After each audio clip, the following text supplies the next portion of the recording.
Querido doutor Ronaldo, um grande prazer de tê-lo na nossa Quinta Cultural da Casa dos Açores do Estado do Rio Grande do Sul. Um amigo adquirido não faz muito tempo, mas parece que já faz um grande período de convívio, tal é a proximidade que temos tido com ele. Quem me apresentou foi um amigo do nosso Instituto Histórico, um confrade, que é o Paulo Flores Pinto, Valé Flores Pinto.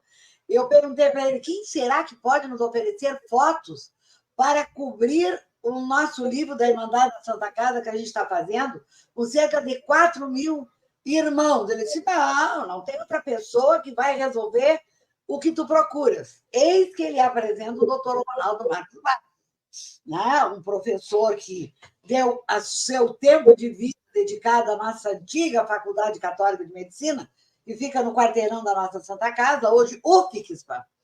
E foi um achado de dedicação maravilhosa, porque ele tem um acervo, talvez o maior, de imagens do Rio Grande do Sul, não há outro. O que ele nos cobriu de imagens para a nossa obra, não fora ele, nossa, nós estaríamos numa pobreza, vamos dizer assim, imagética, da nossa publicação, que vai ser lançada no 22 de novembro, às 10h30 da manhã, ali no Teatro do CHC, e o doutor Ronaldo vai ficar na primeira fileira, com certeza, ali, acompanhando o lançamento do nosso livro. Mas o que importa hoje é tratar de Gravataí, da nossa querida Aldeia dos Anjos, né? E aqui eu já vejo a Ilva da Silva, nossa habitué de São Francisco de Paula, a Mara Jardim, a minha colega da Papa de praticamente 30 anos, do curso de letras, enquanto eu estava na história, a Helena Paza, que é uma habitué, não perde nada também, o Pedro Marta, que é filho do saudoso historiador de Gravataí, o Agostinho Marta, e também o Ricardo Ronchetti, que não perde uma, já vão chegando. Mas quem é o doutor Ronaldo Marcos Bastos? Como de costume, eu agradeço inicialmente o Ronaldo aceite para estar conosco nessa noite, oferecendo imagens inéditas para o nosso público gravataíense, agora com o tiro de Gravataí, cuja reprodução da sua fala vai ser incalculável, gigantesca, vai ser do plano terrestre. Tal é a força da magia, a parceria dessa natureza articulada, né, pela Viviane e pelo Amon e a diretoria da Casa dos Açores. Bom, então, doutor Ronaldo, eu já dei um introito de quem é ele, mas eu pediria que ele, ao saudar os presentes, iniciando a sua fala, dissesse traços da sua trajetória para irmos depois para o assunto da noite, que é tratar de personagens destacadas de Gravataí no cenário da história do Rio, que eu já aprendi só falando com ele, que eu não sabia. Então, imagino que virá com a fala. Doutor Ronaldo, grande prazer ouvir-lhe. Consigo a palavra. Boa noite, Vera, muito obrigado. Uma boa noite a todos que estão nos acompanhando, né? Na verdade, eu aceitei com grande prazer esse teu convite, porque, na verdade, eu não sou historiador. Eu sempre deixo isso claro, porque as pessoas pensam, vem falar sobre a história disso, daquilo, deve ser historiador. Não. Eu sou um médico aposentado, já velho, né? Nasci lá na década de 40 do século passado, né? Estou com 82 anos, mas durante a minha vida toda, eu posso dizer assim, a partir dos 12, 13 anos, incentivado pelo meu pai, que era um aficionado da fotografia e um amante de Porto Alegre, da história, comprava os livros que podia, que o seu poder aquisitivo permitia, ganhava de alguns amigos que eram, né, como o Monsenhor Balém, por exemplo, foi um grande amigo dele, Dom Vicente Scherer foi um grande amigo do meu pai era um líder religioso, então ele colecionava livros, fotografias de Porto Alegre, era um amante disso aí. E isso me incentivou. E eu comecei desde os 12, 13 anos a me interessar atavicamente por fotografia antiga da cidade de Porto Alegre. Isso me acompanhou durante toda a vida. Eu entrei na faculdade de medicina aos 20 e poucos anos, me formei médico, Imediatamente fui convidado a ficar como professor lá da nossa católica, antiga católica. Aceitei. No mês seguinte, fui convidado por um outro professor para participar da PUC. Dava aula em 2 faculdades e assim segui minha vida, né? Como médico, tendo clínica e como professor universitário. Trabalhei durante 45 anos como professor universitário, entre a católica e depois uma universidade particular, onde eu fui convidado, depois de aposentado, para participar da implantação do curso de medicina. Lá fui eu, com armas e bagagens, né, fazer uma atividade de implantação de um curso de medicina foi uma honra para mim, né? Mas isso tudo que eu estou falando, sempre paralelamente a tudo isso, eu tinha a fotografia antiga, a história, e aí fui adquirindo livros, fui adquirindo acervos ao longo desses 40 e poucos anos aí, fui adquirindo muita coisa. E hoje, já aposentado, já enxergando o horizonte, né? A gente já consegue enxergar o horizonte, eu estou me propondo a devolver para a população aquilo que ela me deu. Devolver as imagens que eu amealhei, que não foram feitas por mim, foram feitas por esses homens e mulheres que nos precederam, né, que nos, enfim, foram pessoas que fizeram, construíram esse Rio Grande do Sul, construíram Porto Alegre, os arredores, a Aldeia dos Anjos, né, que nós vamos conversar hoje. Esses homens e mulheres é que fizeram tudo isso. Esses fotógrafos itinerantes que tomavam fotografias aqui ou ali, que foram guardadas em gavetas, muitas fotos durante 30, 40, 50, 100 anos. Agora, muita coisa está sendo aparecendo aqui, aparecendo ali, e eu tive a aventura de, ao longo dos anos, valorizar isso numa época em que não se valorizava. Então, se hoje eu tenho um acervo, é quem sabe porque eu tenha tido o exemplo do meu pai, e eu chamo o exemplo dele nesse momento, que ele sempre me ensinou a guardar as coisas. E eu passei a minha vida inteira guardando coisas. A minha casa é um museu. É uma casa enorme, mas é um museu. Uma biblioteca enorme, com vários livros antiquíssimos e raros. E eu estou apenas devolvendo isso sob forma de imagens digitais, que foi uma coisa que há 25 anos atrás eu comecei a fazer, me dedicar à informática para aplicar isto aos acervos e, com isso, preservar a memória desses acervos, porque a fotografia, tu sabes, Vera, e aqueles que conhecem fotografia sabem bem, é um processo químico. Ao longo das décadas, ele vai desmaiando, ele vai se reprocessando e vai terminando aquela imagem. Dentro de 200 anos, 150, 200 anos, nós não vamos ter mais imagens em papel que foram feitas há 150 anos atrás. Mas nós temos, então, o quê? O dever de digitalizar e preservar esses acervos, mas também devolvê-los à população de uma forma didática, pedagógica, e eu faço isso utilizando a experiência que tive nesses 45 anos de magistério. Beleza, doutor Márcio. Nossa introdução já mostra a personalidade, o caráter encantador dessa figura humana que tem esse olhar, né, para o outro, né, esse compromisso, né, para com as gerações atuais e as vindouras, com a memória dos nossos antepassados. Eu sempre digo que nós temos que ser difusores, né, dos legados daqueles que antes de nós percorreram a caminhada e a trajetória. Então, eu vejo amigos e amigas do doutor Paulo, este Valé Flores Pinto, este que me deu a honra de encontrá-lo, né, e de tê-lo como amigo e colaborador, e de uma generosidade desmedida, vai nos oferecer uma noite encantadora. Doutor Ronaldo, lá do Paraná, dos Campos Gerais, nós temos um casal amigo, que é o Silvestre Alves Gomes e a sua esposa, Rosicler, que é um casal lindo, que tem filhas que seguem rastros dos pais e encantadores. Ele já fez, inclusive, uma live conosco. Estão aqui lá do Paraná nos acompanhando, a Ângela Capelletti, que é arqueóloga conosco sempre, a Helena, né, sempre presente, André Amaral de Taquari, a Paula Simon Ribeiro, que foi minha colega em Cachoeirinha, no nosso polivalente de saudosa memória, tá? A Ângela e o Julinho, doutor Ronaldo, é uma dupla dinâmica de Gravataí. Hoje, se há uma memória visual, fotográfica de Gravataí, se deve ao Julinho, é o Júlio Barbosa que está aqui, ó. Ele é o cara que está com a máquina para cima e para baixo. Ele é inconfundível. Ele sem a máquina não é o Julinho, pode saber.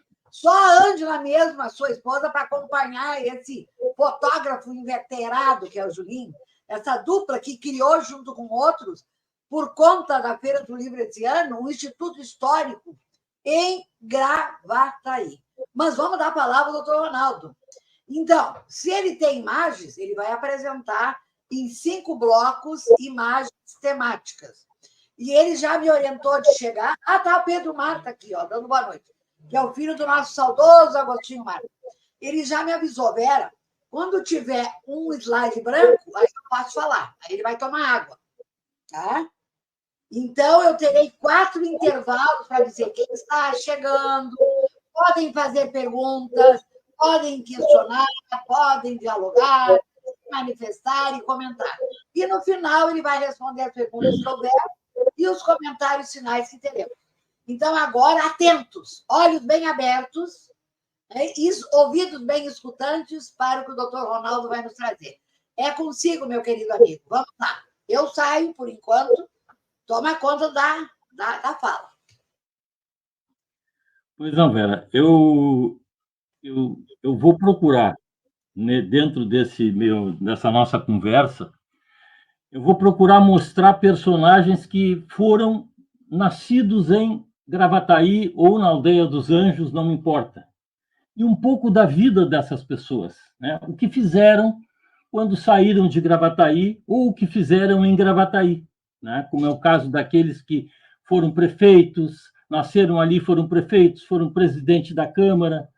Tem vários personagens desses que a história meio que esqueceu. Não é que a história esqueceu, eles não são mais vistos, né?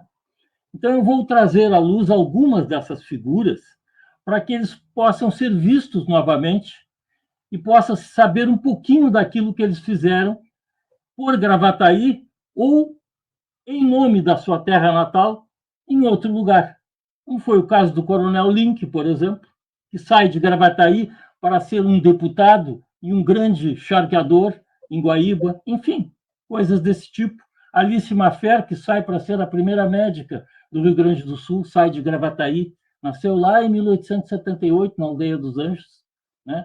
Bom, então vamos lá, vamos ver alguma coisa, não sei se pode. Aí. Hoje é dia 24 de outubro, né? É 24 hoje, né? Então, hoje nós estamos comemorando, na verdade, acho que a Vera confirma isso, né? 144 anos da instalação da primeira Câmara de Vereadores, que no caso não se chamava Câmara de Vereadores, e sim Conselho Municipal, né? Esse conselho foi formado por esses senhores que estão aí, nessa relação à direita, né? Dos quais eu tenho imagem de 2 deles. Do Major Bernardo Joaquim Ferreira, que foi o primeiro presidente do Conselho Municipal, ou seja, equivalia ao cargo de prefeito na época. Então, ele foi o primeiro presidente do Conselho Municipal da então Vila de Nossa Senhora dos Anjos de Gravataí, né? Porque era freguesia antes, né? Era uma freguesia ligada a Porto Alegre. E se emancipa, então, de Porto Alegre no dia 24 de outubro de 1880. Também temos ali naquele conselho a figura do doutor Caetano Inácio da Silva, que nasceu também na Aldeia dos Anjos em 1848, né? Se formou em medicina no Rio de Janeiro, né? Foi irmão da Santa Casa, e uma curiosidade ruim sobre ele é que ele toma posse num dia e falece no outro dia, né? Incrível isso. Os registros da Santa Casa nos mostram isso aí, né? Ele faleceu quando era deputado estadual, né? E foi eleito provavelmente com os votos dos gravataienses, né? médico interessante. Dessa relação aqui, foram presidentes do Conselho o Major Bernardo, o Coronel Antônio Rodrigues da Fonseca, também gravataiense, eu não tenho imagens dele, mas ele foi importante, ele aboliu a escravatura em Gravataí 4 anos antes da princesa Isabel assinar a Lei Áurea. Né? Ele entrou para a história com isso aí.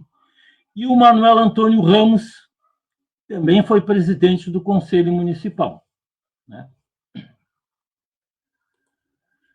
Mas nós temos um prefeito histórico em Gravataí, que, quem sabe, nem todos conheçam, que foi o que governou por mais tempo Gravataí. Foi o capitão João de Azevedo Barbosa Filho. Ele aparece aí nessa fotografia. E ele está lá também, lá naquela sacada da antiga prefeitura que ainda está preservada, eu sei, né? Agora está reformada, muito bonita, por sinal. Essa prefeitura, essa foto foi tirada no dia 24 de outubro de 1920, quando estava se comemorando 40 anos da emancipação. Então, ele está lá no meio da sacada, meio encoberto pela bandeira, e ao redor estão os membros do Conselho Municipal, né? Porque nessa época ele já era prefeito eleito. Ele foi eleito em 1913 a primeira vez, e só abandonou a prefeitura quando mudou a última eleição em 1926. Então, ele governou Gravataí por 13 anos consecutivos. Ele foi o prefeito mais longevo da história. E ele deixou uma marca. Ele tinha uma ideia de levar a luz elétrica para Gravataí. Isso lá em 1924, ele começou a fazer os estudos. E ele começou a estudar a possibilidade de utilizar a instalação de uma usina local, aproveitando uma queda d'água que tinha próximo. Mas esses estudos se mostraram muito onerosos para a prefeitura.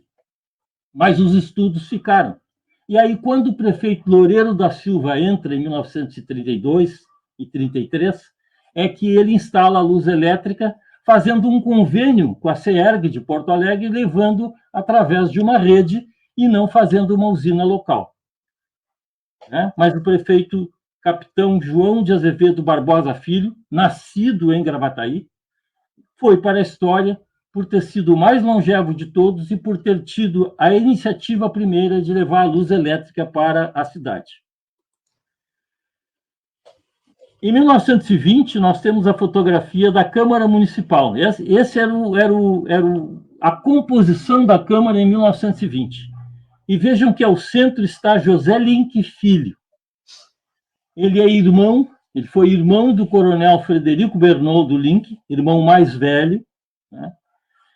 Nascido em Gravataí, assim como o coronel Bernoldo também, e ele chegou a presidente do Conselho Municipal, né? É uma figura que também, de uma certa maneira, governou Gravataí. Aqui, os principais comerciantes em 1921. Vejam que nesse grupo de comerciantes estão aqueles que fundaram a Sigra, que ainda existe em Gravataí, né? Eles fundaram a Sigra alguns anos depois. E entre esses principais comerciantes estava o Anápio Gomes, que foi prefeito em 1946, e estava o Ari Tubes, que foi prefeito em 1937, ambos nascidos em Gravataí, né? Então, desses homens, desses pró-homens, né, que fizeram o início da história da Gravataí emancipada, eu tenho essas imagens e trouxe para que eles fossem, afinal de contas, reverenciados nesse momento. Que maravilha, doutor Ronaldo! O senhor é o máximo. Antes de seguir, já que eu tenho um slide branco que passou, eu tenho que anunciar, enquanto tomo uma aguinha aqui, eu quero anunciar a chegada do Amon da Costa, que é esposo da nossa presidenta da casa. Ele já diz de chegada, estou curioso, porque ele é aquele que está sempre prospectando o que tem do passado de Gravataí para apresentarem nos seus podcasts. Nós temos aqui a presença da Ângela Capelletti, exaltando a sua excelência como referência em conhecimentos históricos e arquivos fotográficos, né, da nossa cidade de Porto Alegre, do Estado. Ela é arqueóloga aqui em Porto Alegre, faz pesquisa na área. O Telmo Gomes é do Caraá. O seu filho foi eleito agora prefeito do Caraá. Um menino novo, um guri de 30, não tem 30 anos, que vai mostrar que veio porque é filho do Telmo, do professor Telmo, que é professor de História e estudou na ETA de Gravataí. A Zeli Kaufmann é outra habituê nossa, que está sempre presente. E o Júlio Barbosa está presente aqui, dizendo show de bola. E o Amon, temos que conversar, olha só. Estamos fazendo um livro chamado Retratos de Gravataí. Vamos contar a história da cidade nas fotografias. Essa é uma iniciativa do Amon, da Ângela, do Julinho, do Pedro Marta, parece, está nesse grupo aí. Então, ele já disse, temos que conversar. Ou seja, pela frente é mais, doutor. Seguindo, vamos para o bloco seguinte. Antes de continuar, Vera, eu quero dizer ao Amon e a todos os que, afinal de contas, se interessam pela história de Gravataí, e o Amon eu já conheço de nome da internet, já vi o trabalho dele, saúdo o Amon, né? E digo a ele o seguinte, e a todos os interessados, que esse material não me pertence. Eu sou apenas fiel depositário dele, apenas isso. Então, ele está à disposição de todos os interessados, de forma gratuita, não cobro nada, faço com o maior prazer e fico muito orgulhoso de poder fazer. Tá bom? Sem problema nenhum. Obrigada, doutor. O doutor Ronaldo é isso, de uma generosidade abissal. Bom, nós temos um gravataiense ilustre, nascido lá atrás, em 1781, né? Dom Feliciano José Rodrigues de Araújo Prates, um nome comprido para um homem também muito grande, né? Porque Feliciano foi uma grande pessoa humana, foi um grande homem, que mesmo na velhice, mesmo já provecto, já, porque naquela época, imaginem uma pessoa com 70 e poucos anos, já estava cansada, já estava pesada no tempo, né? Aí temos as duas únicas imagens que nós conhecemos do José Feliciano. Essa imagem da direita, ela está na Cúria Metropolitana de Porto Alegre, né? E essa imagem da esquerda é um quadro a óleo feito a partir de uma imagem do Luiz Terrâneo. Tá? Não sei se a Cúria tem essa imagem, eu tenho, se quiserem, está disponível. Nasce o Feliciano na então Aldeia dos Anjos, no dia 13 de julho de 1781. Por pouco ele não pega o Marcelino no governo. O Marcelino saiu em 1780, né? E ele nasceu em 1781. Marcelino, que foi, aliás, importantíssimo para Gravataí, né?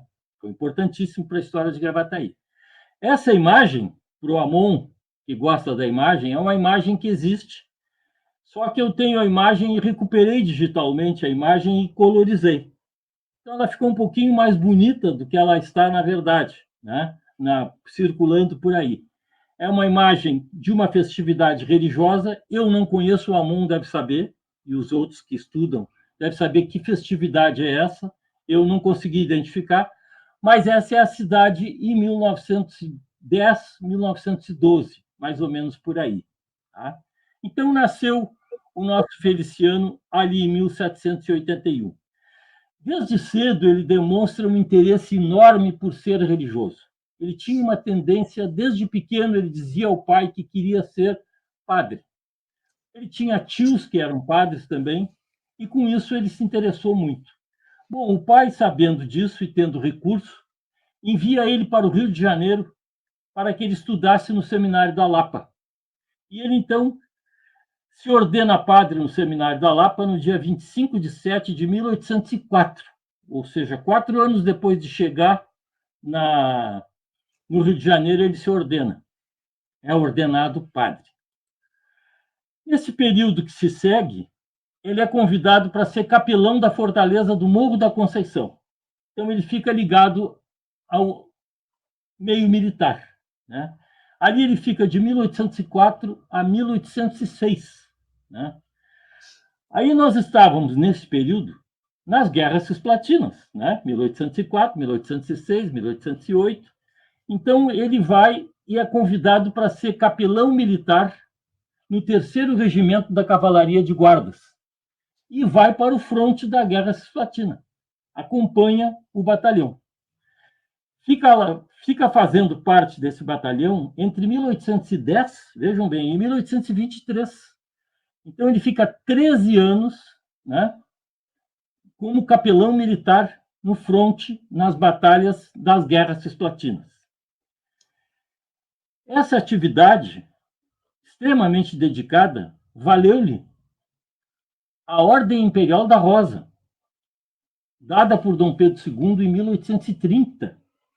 Vejam bem que Dom Pedro reconheceu a atividade de Dom Feliciano, na época, Padre Feliciano, ele era apenas um padre, né? E deu-lhe a comenda, importante comenda imperial da Rosa, né? Bom, ele, quando sai das guerras cisplatinas, ele vai para sua fazenda. Ele tinha comprado uma pequena fazenda chamada Fazenda da Lapa, até hoje existe a área, em Rio Pardo, que essa fazenda fazia fronteira com o município atual de Encruzilhada. Era naquela área fronteiriça entre Rio Pardo e Encruzilhada do Sul. Bom, ele fica ali, tá, entre Encruzilhada e Rio Pardo, e ele, nesse período, ele é pároco, passou aqui, ele é pároco de Encruzilhada, é coadjutor em Rio Pardo, ele passa muitos anos entre Encruzilhada e Rio Pardo em serviços religiosos, e morando na sua fazenda da Lapa, tá? Então, ele conseguia fazer isso aí. Bom, o ano de 1851, ele é convidado, ele recebe um convite absolutamente inusitado, porque, vejam bem, em 1851 ele já era um homem de 70 anos. Ele jamais imaginou que fosse convidado pelo imperador. Na época, que os convites vinham através do imperador e eram ratificados pelo Papa, né, para ser o primeiro bispo da Diocese do Rio Grande do Sul. Diga-se de passagem, só para aqueles que não sabem, o Rio Grande do Sul não tinha uma diocese. Todo o entorno religioso ficava a cargo do bispo do Rio de Janeiro. Ora, isso era uma coisa que era uma reivindicação dos religiosos gaúchos, que se tivesse aqui uma diocese. Então, ele é convidado, ele aceita o convite. O Papa Pio IX ratifica o convite e nomeia ele bispo. Ele vai ao Rio de Janeiro no dia 29 de maio de 1853 e é sagrado pelo então bispo do Rio de Janeiro no Mosteiro de São Bento como bispo. Aos 71 anos ele é bispo, depois de só ser padre a vida inteira, né? E ele então toma posse na matriz da catedral em julho de 1853, né? Então, decorreu pouco tempo entre a sagração episcopal e a posse na matriz. E aí vem a grande obra desse homem que eu, na minha opinião, não importa se somos ou não religiosos, temos que enxergar pelo lado do que ele se propunha a fazer, né? Na época, não existia o seminário no Rio Grande do Sul. E ele sempre desejou ter um seminário.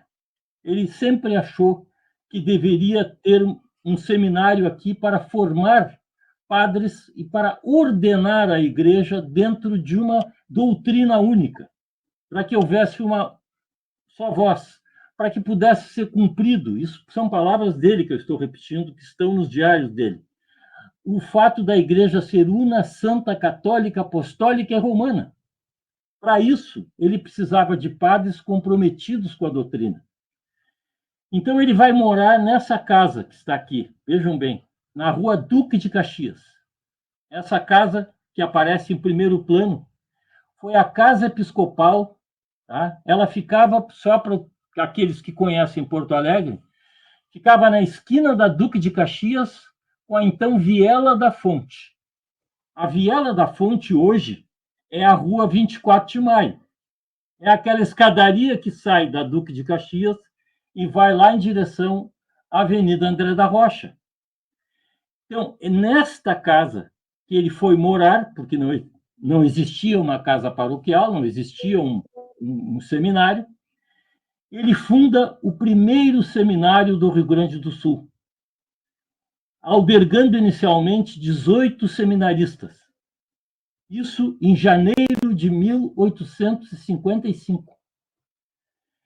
E faz uma primeira ordenação na matriz antiga de Porto Alegre de 7 padres.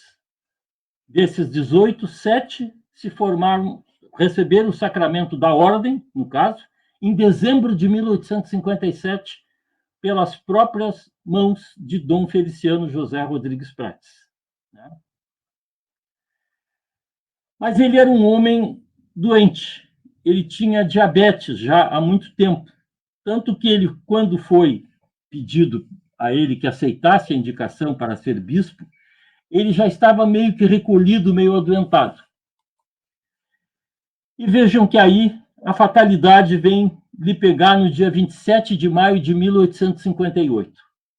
5 dias antes, no dia 22, apareceu uma erisipela na sua perna direita. E como ele era diabético, e na época não tínhamos recursos para tratar o diabetes, ele vem a falecer por infecção generalizada naquela casa que eu mostrei antes ali, aos 76 anos, né? Uma obra, e deixa uma obra gigantesca nesses 5 anos de bispado, porque nesses 5 anos ele criou paróquias, ele ordenou padres, ele criou o ordenamento de catequese, enfim, ele fez uma série de coisas que não dá para imaginar de um homem da idade dele, né? Foi enterrado dentro da própria catedral, da própria matriz antiga, e em 1920, quando se demoliu a matriz, os restos mortais foram transferidos para a cripta da catedral. E essa foto ela é histórica, porque ela mostra a cerimônia de translado dos restos mortais dos bispos que eram enterrados na coisa, para a cripta da catedral, que passou a ter os ofícios religiosos, enquanto a nova catedral, que nós conhecemos até agora, estava sendo construída. Aquele esquife da frente ali é o de Dom Feliciano. Em 1982, com o término da catedral, os restos voltam e até hoje estão lá, de todos os bispos falecidos no Rio Grande do Sul. História curta, mas importante de Dom Feliciano. Mas apenas para citar mais um religioso gravataiense, que é o Tadeu Gomes Canelas. Tadeu Gomes Canelas nasceu em Gravataí em julho de 1930. Foi ordenado em Roma em 1956. Foi bispo auxiliar de Porto Alegre em 1984.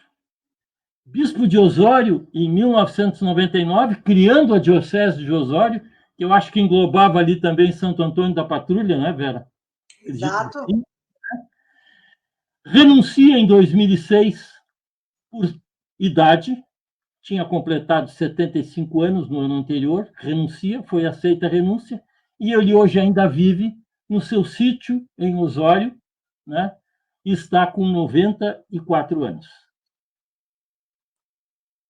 Bom, agora é a minha hora de falar. Toma uma aguinha. Eu disse para vocês, além de uma generosidade... Bom, agora é a minha hora de falar. Toma uma aguinha. Eu disse para vocês, além de uma generosidade ímpar, é de uma humildade ao dizer que não é historiador. Não precisa ser formado em história para ser historiador. As informações que o doutor Ronaldo está trazendo são ímpares, singulares e plurais. O que a gente está aprendendo com esse historiador médico é uma coisa fantástica, porque, na verdade, além da memória fantástica, ele tem 82 anos, a memória é jovem, porque está tudo aqui, ó, além de toda né? A trajetória devotada e magética. Nossa, essa noite não podia terminar, tinha que varar a madrugada. Aqui, além do Amon, que temos que conversar, a Ediolanda, que é arquiteta, e que fez um trabalho maravilhoso de restauro do Forte Apache, do museu lá de Santo Antônio, ela diz, Vera, talvez tu não saiba, mas eu fui moradora de Gravataí em 76, 77, 78, em um sítio, mas olha só, Yolanda, não sabíamos, e garanto que os gravataíenses não aproveitaram a tua estadia aí. O Sérgio Barbosa, sabe quem é? É o sobrinho do Janjão, que já foi apresentado, e que ele chegou atrasado, ó, puxão de orelha. Já passou o teu tio. Para tu ver o Janjão, vai ter que olhar a live depois no link que tu recebeste. Está lá ele bonito, apresentado, bem apresentado, dizendo que ele foi um prefeito mais longevo que Gravataí teve. Na época, obviamente, né? Era o presidente da Câmara. Obrigado que tu está aí, Sérgio. O Sérgio Galdério, o apelido dele, São Chico de Paula. Ah? Aqui temos o Jairo Bitelo, que é um carreteiro de marca maior, que é de Gravataí, e o Júlio Barbosa, o Pulinho, diz que este Canelas é tio, irmão da mãe dele. Está tudo em casa. E o Diego de Leão Pufo, que é outro bambam da genealogia, dando boa noite e dizendo que acervo e informações fantásticas. Vindo do Diego, doutor Ronaldo, não precisa ninguém mais falar. Tá dito. Tá? Diz o Jairo, Deus delas foi quem me batizou, olha só. E o Joelson Machado de Oliveira é um advogado, escritor de primeira mão, maravilhoso, que está acompanhando, muito bom. Olha, que audiência, hein? Que audiência. Doutor Ronaldo, aqui o Giro de Gravataí, portal de notícias. Olha só, o Giro se manifestando. Incrível bate-papo para estrear a nossa mais nova parceria da Casa dos Açores com o Giro de Gravataí. Incrível bate-papo para estrear a nossa mais nova parceria. E está conosco também o criador e o primeiro presidente em gestões da Casa dos Açores, que é o Regis Albino, dizendo, mas que maravilhosa live, informações valiosas, parabéns, doutor Ronaldo, hoje o senhor não vai dormir de emoção com tanto carinho devotado à sua fala. Não pensa que não vai voltar outro dia, não. Pode aguardar. E outra, oferecer o seu acervo para o livro Retrato de Gravataí, que tão carinhosamente está sendo preparado pelo grupo, que vai... Eu não estou ficando com inveja, boa. Eu sou de Santo Antônio da Patrulha, vou querer saber também o que se pode aí ter, doutor Ronaldo. Vamos lá. Como a minha família Marcial veio, quando veio de Portugal para Gravataí, eu estou em casa em Gravataí. Seguimos. Vamos lá. Pois agora vamos passar da religião para a medicina. Muito bem. Nasceu em Gravataí a primeira médica formada no Rio Grande do Sul. A doutora Alice, a primeira mulher médica do Rio Grande do Sul. Nasceu aí na Aldeia dos Anjos em novembro de 1878. O nome dela era Alice Rez Mafer. O pai era um pequeno agricultor, né? Também tinha comércio na frente, era bem comum que as pessoas tinham a propriedade e tinham um comércio para, né, dar vazão aos produtos e tal. Então, o pai dela era um pequeno agricultor e também comerciante. Não tinha recursos, né, não tinha grandes recursos, era pobre, né? E ela, então, em 1896, por indicação de um amigo do pai, ela vai ser professora primária em Triunfo, né? Isso em 1896. Fica ali durante 2 anos, mas sempre com o desejo expresso por ela de ser médica. Ela queria ser médica. Numa época em que a medicina era o clube do Bolinha, todo mundo sabe disso, só tinha homem, né? Algumas tinham se formado já pelo Brasil, a Rita Lobato, mais uma outra, mas isto era uma raridade. E aqui no Rio Grande do Sul, então, não existia, porque a Faculdade de Medicina e Farmácia tinha sido criada em 1898. Aí a sua irmã Felícia Felícia Mesquita, Felícia Mafer Mesquita, que era casada com uma pessoa de mais posses, se dispõe a financiar a matrícula, as prestações da faculdade e a moradia dela em Porto Alegre para que ela viesse fazer medicina. E ela, então, com armas e bagagens e um sorriso, vem para Porto Alegre, né, e se matricula na Faculdade Livre de Medicina e Farmácia. Neste prédio funcionava lá na rua Marechal Floriano, esquina com a Duque de Caxias, onde hoje está o Colégio Sevigné. Ali era o Ateneu Rio-Grandense, né? E foi no porão do Ateneu que começa a Faculdade de Medicina de Porto Alegre. Medicina e farmácia. Num primeiro momento, ela se forma em farmácia. Era bem comum, os médicos entravam, faziam quase todas as cadeiras da farmácia, que era também uma profissão muito importante naquela época. Hoje ainda é, com certeza, mas naquela época era mais ainda porque a maioria das receitas eram aviadas, né? Não havia a indústria farmacêutica ainda entrado com força. Então, os remédios fabricados por indústria eram poucos. Os médicos tinham que saber formular, tinham que saber dizer tanto de toluol, tanto de cânfora, tanto disso, daquilo. Então, a farmacêutico era importantíssimo. Num primeiro momento, então, como eu disse, ela se forma em farmácia, tá? Aproveita as cadeiras da farmácia, coisa que foi feita por outros colegas também, como, por exemplo, Mário Tota. Ela foi colega de turma de Mário Tota, né? Ela foi colega de João Landel de Moura, irmão do padre Landel de Moura. Ela foi colega do Dr. Flores Soares.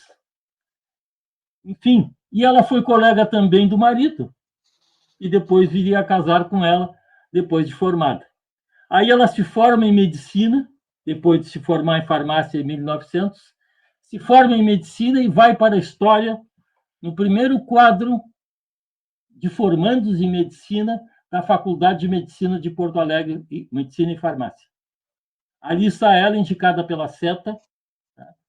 No centro está o doutor Olinto de Oliveira, que foi o Paranifo. E do lado direito do doutor Olinto está o que seria depois marido dela, o Hardger. Já vou mostrar ele também, não vou deixar ele de fora, não. Né?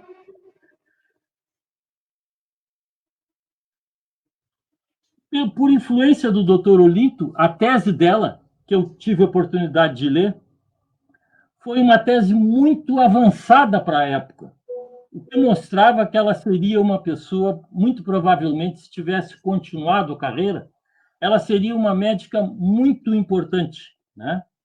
Mas depois vocês vão ver por que ela não foi, não chegou a ser. A tese dela foi por a hematologia na disenteria amebiana infantil. Quer dizer, naquela época, a disenteria por amebas era muito importante, principalmente nas crianças, era causa, inclusive, de morte. E ela estudou como é que era o sangue, né, na tese dela, como é que era, vamos dizer assim, as lâminas de sangue no caso das disenterias amebianas. A influência foi, evidentemente, do Dr. Olinto Oliveira, que era pediatra, e ela defende a tese em 1904, que era obrigatória na época a defesa de tese, e se forma em medicina. No primeiro momento, ela vai trabalhar em Antônio Prado. Já em 1905, ela está com consultório em Antônio Prado.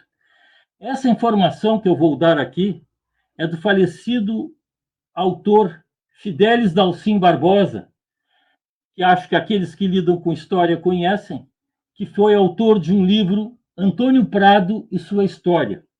Quando ele publicou o livro, eu entrei em contato com ele lá na década de 80, e ele me passou a informação e me passou também essa imagem que está publicada na Enciclopédia Rio-Grandense. Dali eu tirei a imagem. Tá? A seta mostra um prédio, que era um sobradão colonial, embaixo era uma botica, uma farmácia, e em cima tinha consultórios para médicos atenderem. E ela começa, então, a fazer pediatria, que era a especialidade dela, em Antônio Prado. Ela ficou durante aproximadamente 1 ano e pouco, 1 ano e 2 meses em Antônio Prado. Emílio Hardegger tinha se formado junto com ela. Tinha ido para a Europa e voltou, ia morar em Santa Cruz e propõe casamento para ela. Ela aceita, mas ele impõe uma condição. Somente dona de casa teria que abandonar a medicina.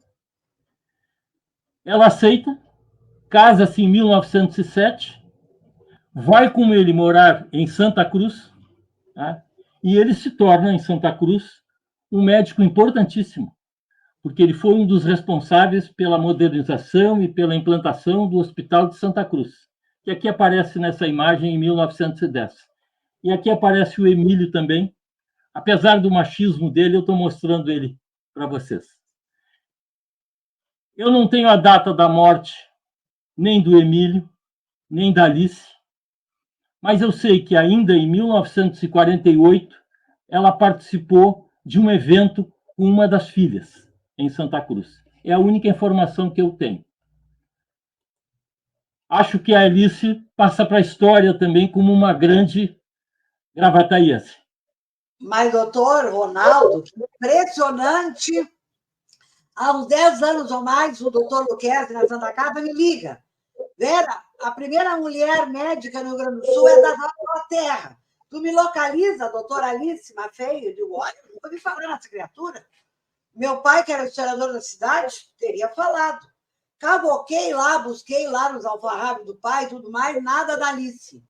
Agora, quando apresenta, nós conversamos semana passada sobre os personagens que iam ser trazidos, digo, bah, a Alice é de Gravataí? Não, mas será que Gravataí não tinha um pedaço lá em Santo Antônio? Quer dizer, na verdade, ele é gravataiense. Eu vou ligar para o Luquezzi amanhã e dizer, olha, Luquezzi, a dona Alice era de Gravataí, da Aldeia dos Anjos. Agora, que marido, hein?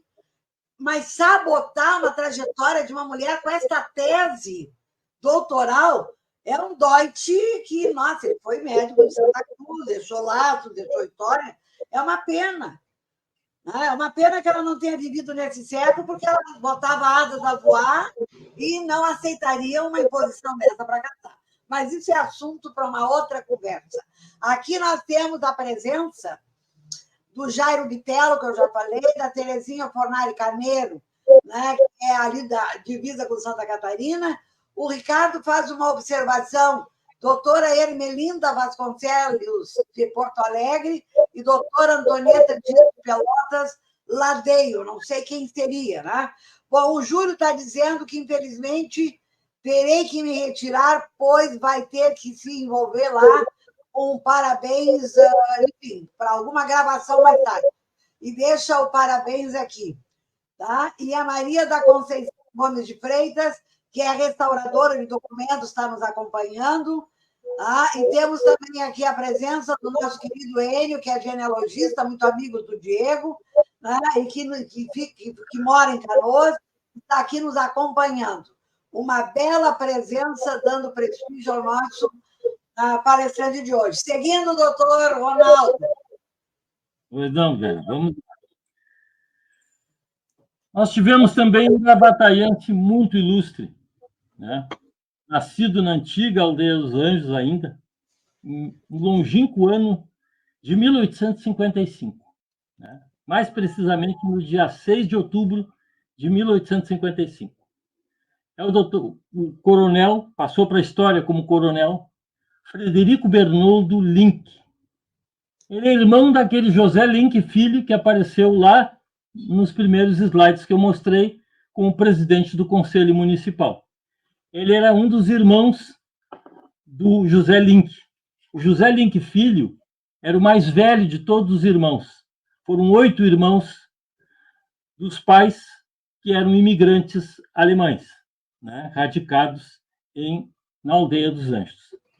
Ele trabalha inicialmente, nos primeiros anos, depois da adolescência, com os irmãos José, aquele que eu mostrei, o João José e o Francisco.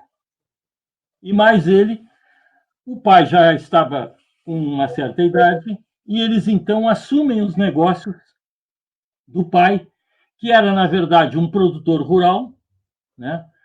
E também tinha casa de comércio. Muito bem. Ele fica aí até 1881. Ele fica em Gravataí, então, de 1855 a 1881. Em 1881, ele vem para Porto Alegre. Acho que já, eu não tenho a informação precisa, mas acredito que já com a ideia de fazer uma grande, vamos dizer assim, comprar uma extensão de terra e fazer uma grande fazenda, inicialmente uma charqueada, que era, digamos assim, o grande, vamos dizer assim, modelo na pecuária do Rio Grande do Sul. Era um grande motor do Rio Grande do Sul, eram as charqueadas, né? Aí, nessa foto, à direita, está a propriedade rural que ele adquiriu em Pedras Brancas, atual Guaíba, em 1885. Ele adquire uma extensão grande de terra. Eu acredito, evidentemente, que eles devem ter vindo já com economias, né, desse período que trabalhou lá com os irmãos, para comprar uma propriedade. Ele conhece aí uma senhora, uma moça, no caso, se apaixona por ela e casa com ela em 1883. O nome dela, Catarina Augusta Kreff Link. Era da família Kreff, conhecida família Kreff, aqui do Rio Grande do Sul. Ele casa com ela, então, em 1883. E com ela tem 10 filhos. O casal de 1884, quando nasceu o primogênito, até 1903, quando nasceu a última filha, foram 10 filhos, né? Também ainda como produtor rural, como charqueador em Guaíba, ele inicia uma carreira política de grande sucesso, né? Primeiro ele se liga ao PRR, que era o partido hegemônico na época, né? Partido republicano rio-grandense, e é eleito deputado estadual em todas as legislaturas entre 1913 e 1928, quando ele decide não mais concorrer. Tá? Então, vejam que durante esses 15 anos, ele foi deputado estadual permanente na nossa antiga Assembleia, que aparece aqui nessa imagem ao lado, né? Aqui aparece a imagem dele em 1920. Né? A imagem que apareceu antes era ele lá em 1891. Em 1912, esse assunto a professora Vera conhece melhor que eu, ele e o filho mais velho, Oswaldo Frederico Link, que aparece na foto abaixo, né, são indicados como irmãos da Santa Casa de Misericórdia. E tomam posse em novembro de 1912. Segundo, esses dados são da professora Vera. Se tiver errado, a culpa é dela. Tá? Bom. Em novembro de 1912, ele e o filho mais velho, Oswaldo Frederico, tomam posse na mesa da Santa Casa. E o coronel Frederico, em 1915, não sei se durante todo o ano, isso a professora Vera sabe melhor que eu, ele exerce a provedoria interina, né? Ou seja, ele chegou a ser provedor da Santa Casa de Misericórdia, né? Isso em 1915. Mas em 1918, um grande golpe na vida dele. O filho Oswaldo, que tinha nascido em 1884, primogênito, morre repentinamente em Guaíba aos 34 anos. Aí está o convite que saiu nos jornais, eu tenho o convite aqui, trago para vocês aí apenas por curiosidade, é uma coisa não é legal de mostrar, né? Mas isso nós estamos falando em história. Foi um golpe duríssimo na vida do coronel.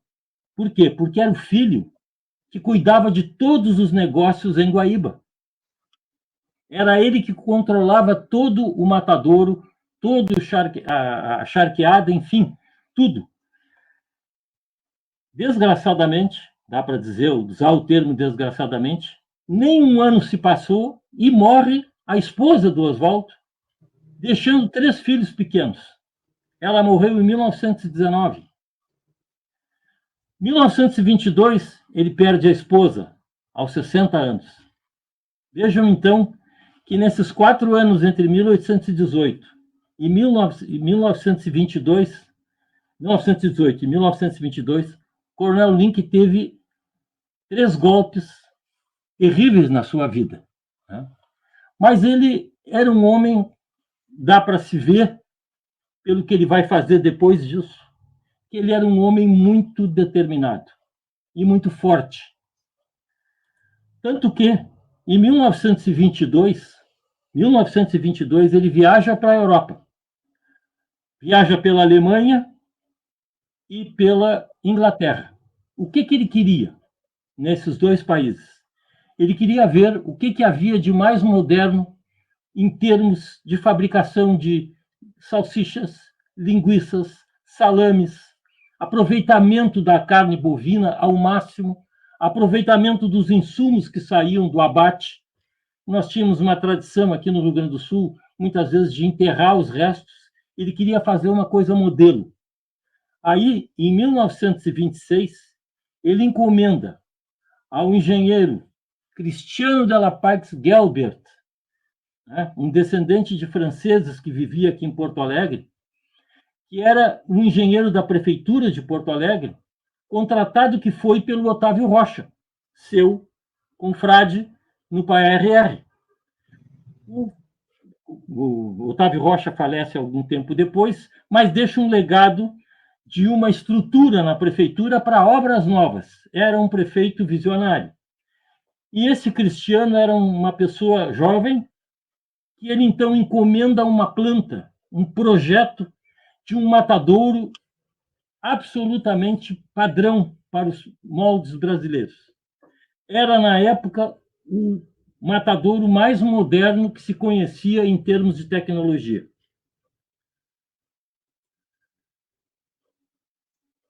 Ele abre o matadouro, começa então com um dos filhos, um dos outros filhos, sai dos negócios que tinham em Porto Alegre e passa a controlar o saladeiro de Guaíba, né? E ele então faz um investimento muito grande importando o maquinário para fazer com que a estrutura fosse absolutamente reaproveitável em todas as possibilidades. Então, ele tinha ali uma fábrica de banha, aproveitando a gordura. Ele tinha uma fábrica ele tinha o aproveitamento dos pelos, que ele vendia para as indústrias de pincéis, né? Ele tinha os chifres que ele utilizava, vendia para as fábricas de pentes e de outros utensílios. Enfim, o maquinário para a fabricação de salames era um maquinário dos mais modernos.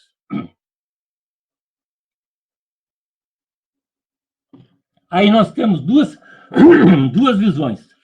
O saladeiro já desativado, e aqui uma foto raríssima da época em que ele estava funcionando, em 1927. Tá? Vejam que tinham carrinhos internos, tinham trilhos internos que levavam os insumos, enfim, uma maravilha. Tinha uma usina de eletricidade, ele tinha eletricidade própria no saladeiro. Muitos dos seus funcionários moravam na propriedade, ele construiu casas para os funcionários e tinha também uma estrutura modelar. Vejam aqui, essa foto tem 4 anos, esse é o estado que está hoje, as ruínas. Provavelmente, como não se tem um projeto para conservação, essa estrutura modelar, que fornecia um percentual enorme da carne que chegava em Porto Alegre, saía do saladeiro Matadouro São Geraldo, do coronel Frederico Bernoldo Link. Ele se retira das atividades políticas em 1928, como eu já falei antes, ele não se candidata mais a deputado. 2 anos depois, ele se retira das atividades empresariais, deixando para os filhos, né, tudo que podia deixar. Ele tinha também negócios em Porto Alegre, tinha uma revenda de veículos Hudson em Porto Alegre, que o quarto filho dele é que cuidava, né? E ele vem a falecer em Porto Alegre no dia 17 de agosto de 1936, um mês e pouco antes de completar 81 anos. Coronel Frederico é outro gravataiense ilustre, com uma obra econômica e social importantíssima. Importantíssima. Doutor Ronaldo, ainda bem que tomou uma aguinha há pouco, mas essas informações são preciosíssimas. Eu depois tenho perguntas a fazer com relação exatamente a essas ruínas que estão lá em Guaíba, né? Projetadas e concretizadas por ele. Aqui nós temos um comentário, alguns comentários, né? Diz a Helena: nos meus 20 anos de idade, deixei de me casar porque a condição era deixar o curso técnico de edificações da Escola Parobé.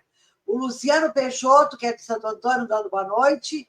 A Paula Ribeiro, lamentando, né, o impedimento da doutora Alice continuar na sua profissão e fazer uma brilhante carreira. Infelizmente, as mulheres eram submissas e não tinham voz ativa. Ainda bem que temos hoje voz ativa, né? O Telmo Gomes do Canadá, excelentes informações que o doutor Ronaldo nos traz. Quanto ao médico que sabotou a esposa médica, não merece comentários. O que nós percebemos assim, uma história de Gravataí? Gravataí tem uma história fantástica. E as informações que o doutor Ronaldo está aqui nos trazendo na verdade, um presente. Talvez todos não tenham se dado conta, ou alguns se deram. Ontem, Gravataí comemorou o aniversário de emancipação. Foi no dia 23 de outubro, né, de 1880, e Gravataí criou asas e se emancipou de Porto Alegre, assim como Viamão. Foi no mesmo ato, na mesma data. Viamão é município de Gravataí só em 1880. E muita gente se confunde, né? Dizendo que Viamão é o mais antigo município. Não, ele é a mais antiga, é uma das mais antigas capelas, né? Porque a primeira e mais antiga é de Rio Grande. Mas, querido amigo doutor Ronaldo, nós temos mais um bloco seguindo. Temos mais dos irmãos Fialho de Vargas. A família Fialho de Vargas é uma família muito conhecida em Gravataí, né? E o pai, o patriarca, no caso, Manuel Fialho de Vargas, né, vem de Portugal, é um açoriano da ilha do Faial, né? Ele vem de lá, e aporta em Gravataí, né, lá no final do século XVIII.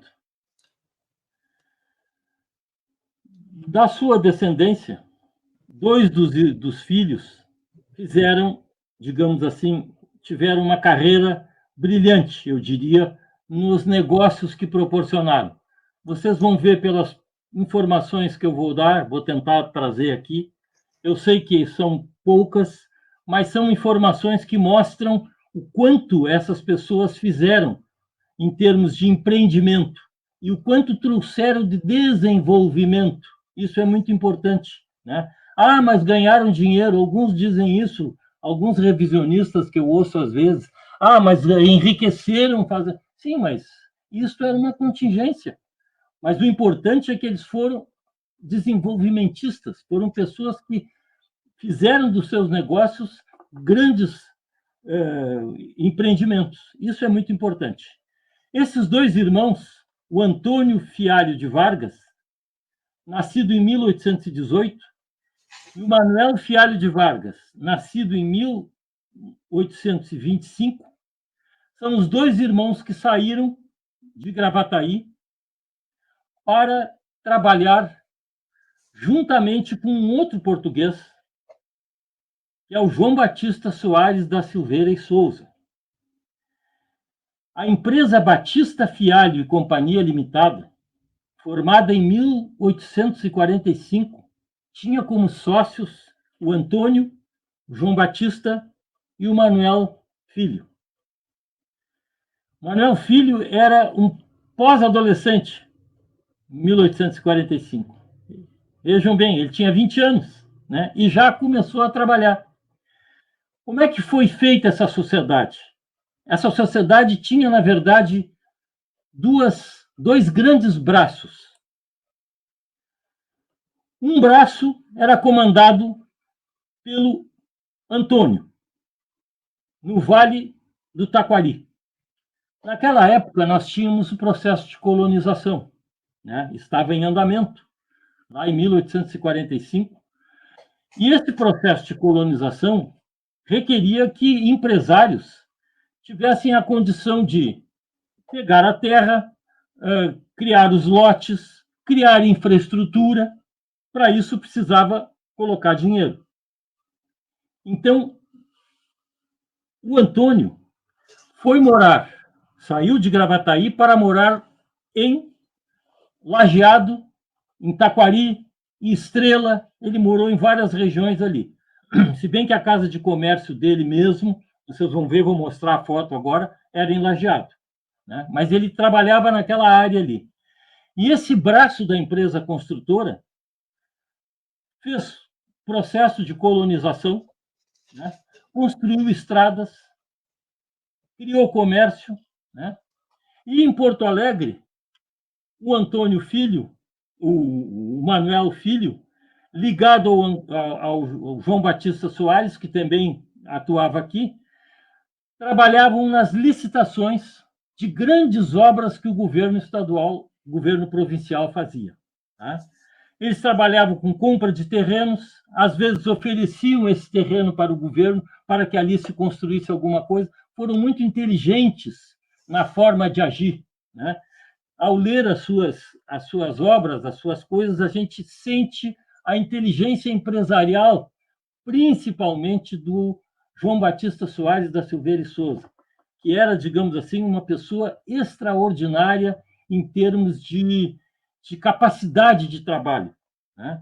Vocês vão ver pelas obras que eu vou mostrar aqui, todas próximas umas das outras, e a sua grandiosidade. Que capacidade tinha essa empresa Batista Fialho e Companhia, né? Essa é a casa, é uma foto rara. Essa é a casa do Antônio Fialho de Vargas e o seu armazém em Lajeado.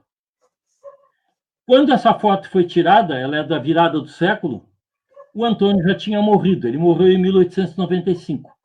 Os filhos é que tocavam o negócio, tá? Mas a casa ainda existia nessa época.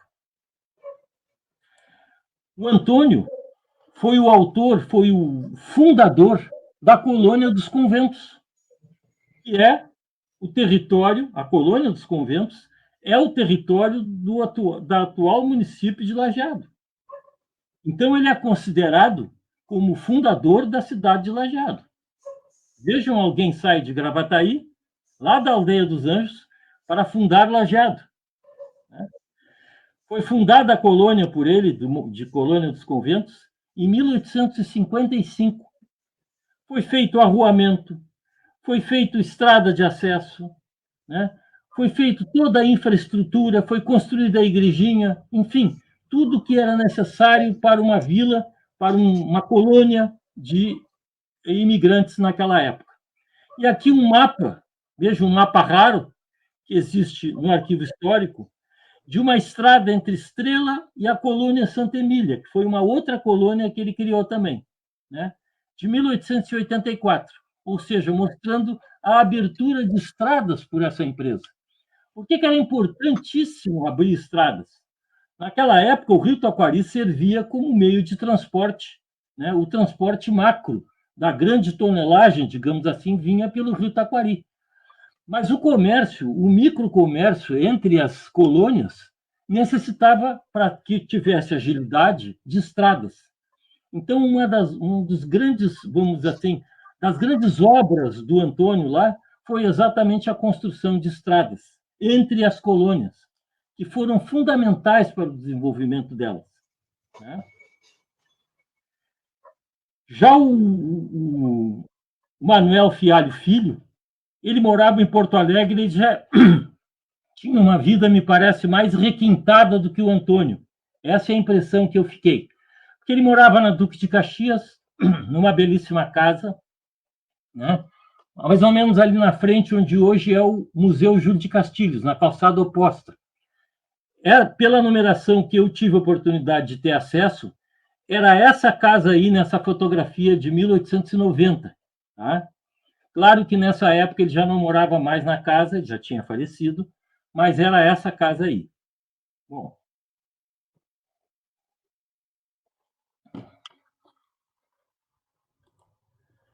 Vejam as obras. Eu vou fazer um pupurrizinho rápido das obras que a empresa Batista Fialho e Companhia Limitada fez aqui em Porto Alegre. Ponte dos Açorianos. Para quem não conhece por açorianos, Ponte de Pedra. Uma obra concluída em 1854, encomendada pelo governo provincial do Duque de Caxias e terminada em 1854. Vejam que isso aqui, esses arcos, e aqui ela aparece bem, hoje ela está meio, vamos dizer assim, está um pouco mudado ali, né, o nível da água, mas esses arcos eram considerados uma ousadia para a época, que não se tinha cimento armado, não se tinha concreto armado, isso era feito com pedras justapostas. Então, vejam a capacidade de engenharia, a expertise de engenharia que principalmente o João Batista Soares da Silveira e Souza tinha. Era ele o grande crânio, digamos assim, do processo. Né? Também é dele, da empresa, a Casa da Bailante. A Casa da Bailante, para que vocês tenham uma ideia, quem não lembra, quem não sabe, ela ficava exatamente onde hoje é a entrada principal da Assembleia Legislativa do Rio Grande do Sul, naquele braço da Praça da Matriz ali. Ela foi construída, então, concluída em 1862, né, pela empresa, e era uma sociedade bailante, né, que promovia festas, bailes de máscara, enfim, tudo que da época podia ter. Ela foi demolida, essa construção, em 1926, para a construção do Auditório Araújo Viana Antigo, que foi demolido na década de 70 para a construção da atual Assembleia Legislativa. Né? Essa casa ficou ali, então, todo esse tempo. Eles terminaram o Teatro São Pedro, gente. O Teatro São Pedro, quando veio a Revolução Farroupilha, estava nos alicerces. E assim ficou durante todo o conflito Farroupilha. Eis que, terminado o conflito, forma-se uma outra sociedade para terminar o Teatro São Pedro. Essa sociedade contrata, faz uma licitação, e a empresa que ganha é a empresa Batista Fialho e Companhia. E o São Pedro é inaugurado festivamente em 1858. Toda a obra foi feita pela Batista Fialho. Né? Também foi de autoria deles a ampliação do prédio da antiga Assembleia Legislativa, prédio que existe até hoje, a Casa Rosa, que está ali ao lado do Palácio. Né? Esse prédio foi construído pelo José Marcelino de Figueiredo com apenas um andar, era um casarão térreo. E a Batista Fialho deixou com a configuração que ele tem hoje. Né? Isso foi em 1860 que a obra terminou. Uma obra grandiosa foi a Casa de Correção de Porto Alegre, né? Mandada construir pelo Luiz Alves de Oliveira Belo, aliás, irmão da Santa Casa. Né? Isso, governador e provedor. Provedor também. Governador da província, nós não tínhamos só a cadeia velha. Né?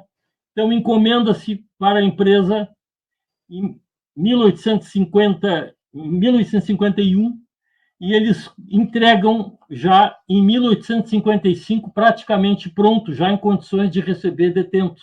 Né? A Casa de Correção ficava... Aqui eu trouxe essa imagem para vocês verem onde ela ficava, exatamente do lado da usina do gasômetro. Aqueles mais novos não sabem, porque ela foi dinamitada lá no início da década de 60. Aliás, dinamitação que eu acompanhei juntamente com o meu pai. Né? e pude... O governo Brizola, o governo Brizola. Exatamente, o governador Brizola, com o engenheiro João Dib como engenheiro da dinamitação, que depois acabou sendo prefeito de Porto Alegre. Também o edifício Malakoff, primeiro arranha-céu de Porto Alegre, né, que fica ali na frente do Paço Municipal, onde hoje está o edifício de La Pieve, do lado da Praça 15. Né? E atrás da antiga Guaspari. Exatamente. Terminou em 1862. Também foi a Ponte da Zenha, foi obra dele. Né? Tinha uma ponte de madeira, aquela ponte que ficou conhecida como a ponte do combate dos Farroupilhas, e depois que terminou a Revolução Farroupilha, o governo imperial resolve produzir uma ponte em alvenaria. E aí chama a empresa Batista Fialho para fazer. Vejam, pelo número de obras, pela quantidade delas, né? Pela grandiosidade de algumas delas e pelas proximidades de anos em que foram construídas, quer dizer, num intervalo aí de 10, 12 anos, foi feito tudo isso aí que eu mostrei. E mais algumas coisas que foram feitas de menor porte que eu não trouxe aqui, porque não daria tempo, né? Antônio Fialho de Vargas morre em Taquari, em abril de 1895, aos 77 anos. E Manuel Fialho de Vargas Filho morre no Rio de Janeiro, como deputado estadual gaúcho, que ele se elegeu em 1862. Mas ele morre em junho de 1863, com apenas 38 anos de idade. Muito obrigado. De coração. Sem palavras. Sem palavras. Que noite mágica.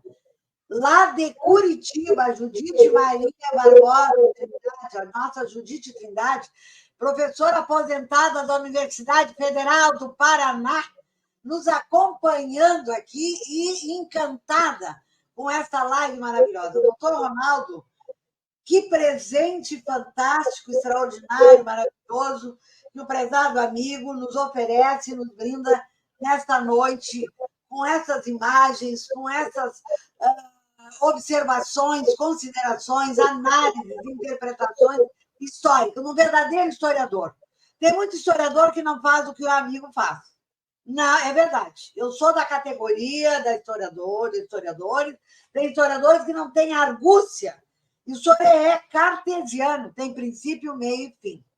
Então, em nome de todas e todos que nos acompanharam, aqui tem a Carla Santos Borsoi, live maravilhosa, obrigada por tanto conhecimento.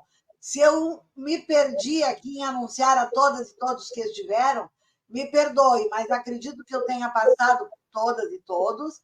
Agradeço aos que estão aqui conosco e estiveram por esta bela noite de aniversário e agradecendo ao nosso querido amigo, tenho certeza que lá em 2025 teremos outra possibilidade de bater um papo com o doutor Ronaldo e com a equipe que está fazendo a obra Retratos de Gravataí.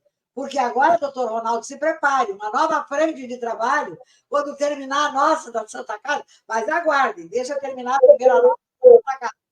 E aí vem a tarefa de Gravataí, se não vierem outras, na esteira. Então, eu deixo para o querido amigo suas palavras finais para esta bela noite do dia 24 de outubro de 2024. A Ângela Capelletti batendo palmas, a Helena Paza também, a Edila Holanda de São Excelente, a Iva da Silva de São Chico. Muito importante, doutor Ronaldo. Obrigada. Olha que maravilha.